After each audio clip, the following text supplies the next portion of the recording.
मैंने रिसेंटली अभी Netflix India पर बॉम्बे बेगम्स का सीज़न देखा तो मेरे जहन में सवाल उठा कि आजकल नेटफ्लिक्स इंडिया या अमेज़न इंडिया और इंडिया के दूसरे OTT स्ट्रीमिंग प्लेटफॉर्म्स हैं, वहाँ पर जो ड्रामा शोज़ हैं, इवन फिल्म्स में अननेसेसरी सेक्सुअल कंटेंट्स और गालियों को भर भर के डाला जाता है।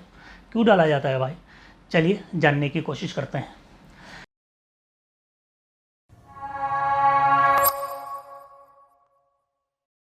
जब OTT प्लेटफॉर्म्स यानी कि नेटफ्लिक्स या प्राइम वीडियो और डिजिटल ड्रामाज की शुरुआत हुई तो उन्हें उन लोगों के लिए मसीहा के तौर पर देखा जाता था जो मुख्तलिफ़ तरह की कहानियाँ सुनाना चाहते थे और वो लोग जो उन्हें देखना चाहते थे। इस तरह की एक क्लास मौजूद थी, लेकिन उनकी ख्वाहिश पूरी नहीं हो पा रही थी।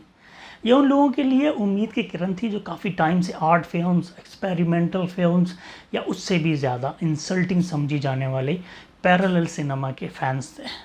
वो कहानियाँ और आर्टिकल जिनसे कमर्शियल सिनेमा खौफज़दा था या उन्हें टेस्ट करने से भी डरता था। फिल्म बनाने के वो तरीके जो काफ़ी टाइम से प्रॉफिटेबल नहीं समझे जाते थे, अब नई उम्मीद के साथ डिजिटल प्लेटफॉर्म पर दिखाई दे रहे हैं। है कि नहीं है? हम लोग रेगुलर देख रहे हैं उसको। बट पिछले कुछ सालों में ये सारी खूबियाँ मोहब्बत, सेक्स और धोखे जैसे टॉपिक में बदलती जा रही हैं। आपने नोट किया है कि नहीं? मैंने तो बहुत नोट किया है भाई। बोल्ड सीन्स, गालियाँ, वॉयलेंस अब तकरीबन तमाम शोज़ में आना शुरू हो गए हैं। स्पेशली फीमेल कैरेक्टर्स को दोबारा सपोर्टिंग रोल्स दिए जाने लगे हैं। ये मैं ज़्यादातर शोज़ की बात कर रहा हूँ। कुछ बड़े सीज़न जैसे कि सेक्रेड गेम्स है, मिर्ज़ापुर है, पाताल लोक है, हत्ता के फैमिली मैन के पहले सीज़न में मेन कैरेक्टर मर्द था। बाद में फिर जब पब्लिक ने ठीक ठाक क्रिटिसाइज़ किया तो इनमें से बहुत से शोज़ ने दूसरे सीज़न में फीमेल कैरेक्टर्स को थोड़ी इम्पोर्टेंस दी, उन्होंने थोड़ा यू टर्न ले लिया।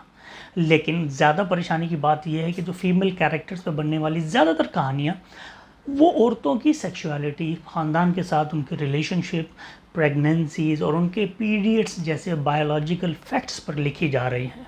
मैं पर्सनली एक लम्हे के लिए भी यकीन नहीं रखता कि औरतों को अपनी सेक्सुअल डिज़ायर्स या टेंडेंसी को डिनाई करना चाहिए या उन्हें अपने पीरियड्स के बारे में कभी शर्म भी महसूस करनी चाहिए। जैसा कि मैंने ये कहा कि ये बायोलॉजिकल फैक्ट है भाई, ये कुदरती अमल है, इसको आप ना रोक सकते हो ना छुपा सकते हो। मैं ये भी जानता हूँ कि ज़्यादातर औरतें मर्द या हस्बैंड के मुकाबले में शायद घर और ऑफिस के दरमियान कहीं ज़्यादा मसरूफ़ होती हैं।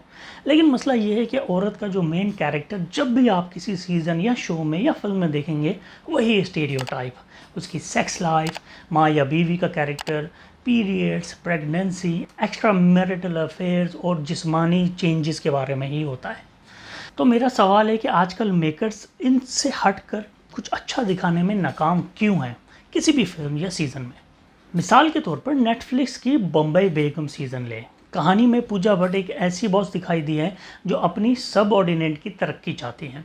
अब ये अच्छा मौका था ना कि कॉरपोरेट वर्ल्ड की मुश्किलात दिखाई जाती, औरतों के ख़िलाफ़ जो ऑफिस में रवैये हैं उस पर बात होती, बैंकिंग सेक्टर में जो औरतों को मसले होते हैं उसको डिस्कस किया जाता।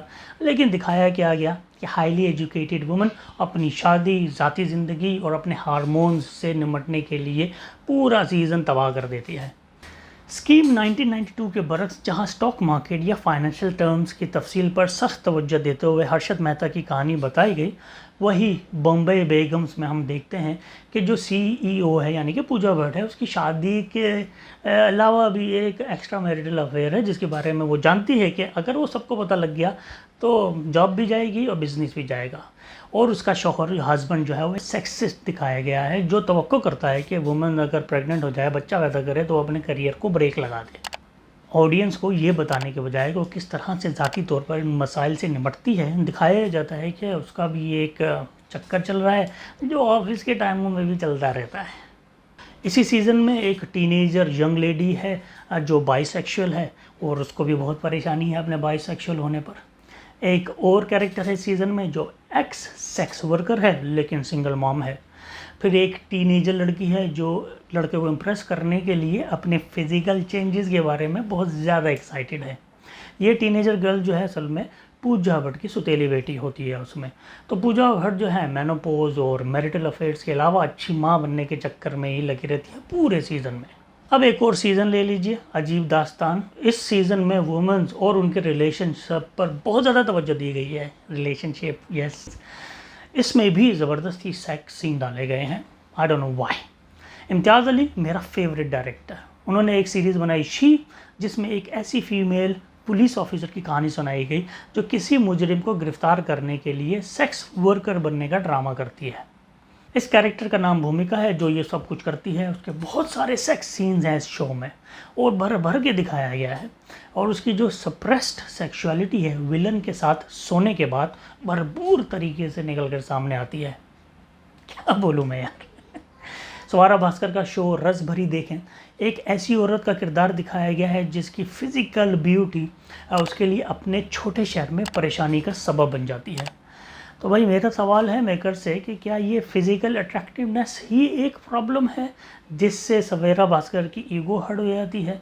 यही एक मसला है जो औरत को दरपेश होता है, इसके अलावा और कोई मसला नहीं है जिसको हाईलाइट किया जा सके? ये जो मैंने अभी सीरीज़ और शोज़ का जिक्र किया, इसका मतलब ये नहीं है कि 100% ही औरतों को ऐसा दिखाया जाता है। कभी कभी शाज़ो नादिर आटे में नमक के बराबर कुछ अच्छे शोज़ देखने को मिल जाते हैं, जैसे कि एमी अवार्ड याफ्ता शो दिल्ली क्राइम ज़बरदस्त था। वुमेन रोल क्या ज़बरदस्त था, एक ट्रेडिशनल हीरोइन का नहीं था, एक मिडिल एज की वुमन थी जो अपने काम में बहुत ज़बरदस्त थी, पुरजोश थी, बहुत माहिर थी और बहुत डेडिकेटेड थी। ज़बरदस्त शो था, देखना ज़रूर।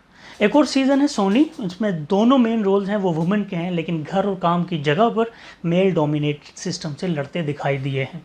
लेकिन इस शो में इस बात पर पूरी तवज्जो दी जा रही थी कि ये दोनों औरतें हैं, उनके बारे में बताया जाए कि वो कितनी डेडिकेटेड हैं, अपने काम में कितनी माहिर हैं। एक और बेहतरीन शो आर्या है जिसे बिल्कुल हट के लिखा गया, जिसकी डाइवर्सिटी ऑफ टॉपिक हमें मुख्तलिफ एजेस और जोग्राफ़ी से ताल्लुक़ रखने वाली औरतों के बारे में बताता है। फिर इसमें LGBT कम्युनिटी के कुछ एक्टर्स और कैरेक्टर्स भी स्क्रीन पर आपको दिखाई देंगे, यानी कि मिक्स बैच ऑफ कैरेक्टर्स थे। बहुत ज़बरदस्त ड्रामा था ये।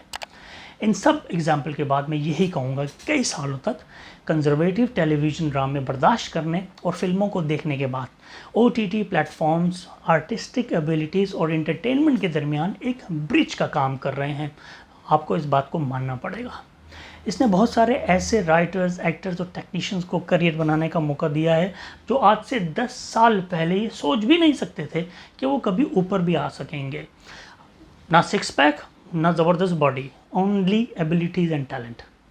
अब मौका है कि जो प्रोडक्शन हाउसेस हैं अपने लोकल और ग्लोबल ऑडियंस के सामने अपने टैलेंट और एबिलिटीज़ को जाहिर करें और दिखाएं कि भाई कितने अहल हैं सिवाय सेक्सुअल कंटेंट्स के। हू केयर्स अबाउट देम। अब ऑडियंस भी बहुत मैच्योर हो चुकी है, वो यही देखना चाहते हैं और कमर्शियल सिनेमा के ऑडियंस की भी यही मांग है। भले ही आप मनी स्पिनिंग फिल्म्स बनाएं, मगर सीरियस और डाइवर्स टॉपिक्स को लेकर फिल्में भी बनानी चाहिए, जो कि बहुत ज़रूरी है टैलेंट को सामने लाने के लिए। दैट्स इट गाइस, आप मुझे बताइए आप लोगों का इस टॉपिक के बारे में क्या ख्याल है। कि आप लोगों ने महसूस किया है कि सेक्सुअल कंटेंट, गाली गलौज और हद से ज़्यादा बदतमीज़ी वाले टॉपिक जो हैं वो भर भर के नेटफ्लिक्स और OTT प्लेटफॉर्म पर आ रहे हैं? क्या आप लोगों को इससे उकताहट नहीं महसूस होती या आपको देखने में मज़ा आता है? मुझे ज़रूर बताइएगा कमेंट्स के ज़रिए। अपना बहुत ख्याल रखिएगा, स्टे सेफ, खुश रहें। अस्सलाम वालेकुम एंड गुड बाय।